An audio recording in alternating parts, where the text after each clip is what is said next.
Un moment privilégié pour les lecteurs, chaque invité participe à une séance de dédicace. Des rencontres qui font le succès des Idées mènent le monde à Pau. C'est pour qui le livre alors?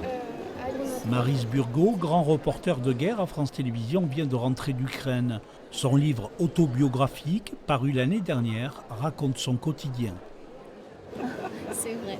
Merci beaucoup d'apprécier notre travail. Vraiment. Rien n'a changé. Je suis la même qu'en sortant de l'école de journalisme. J'ai les mêmes envies de reportage. Je suis jamais fatiguée. J'ai toujours envie de partir et cette passion est intacte pour moi. Vedette attendue par le public, Éric Emmanuel Schmitt, l'écrivain dramaturge, est aujourd'hui l'un des auteurs les plus lus dans le monde. Traduit en 46 langues, ses livres se sont vendus à plus de 24 millions d'exemplaires. Je viens du théâtre. Et au théâtre, quand on a écrit une pièce, on voit le public. Et on croit qu'on a été drôle, personne ne rit. On croit qu'on a été émouvant, les fauteuils grincent. On est condamné à savoir la vérité. Quand on est romancier, on peut s'imaginer des tas de choses sur la lecture que font les gens de vos livres. Alors les rencontrer, pour moi, c'est important.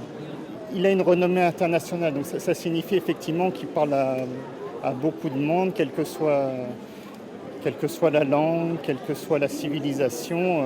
C'était très impressionnant d'être à côté de quelqu'un comme Éric Emmanuel Schmitt. C'est génial, c'est bien parce que lui et les autres auteurs que j'ai pu rencontrer, ils sont très ouverts et ils sont toujours très sympathiques, donc c'est génial. Comme les autres invités, Éric Emmanuel Schmitt a participé aux conférences. Toutes ont affiché complet.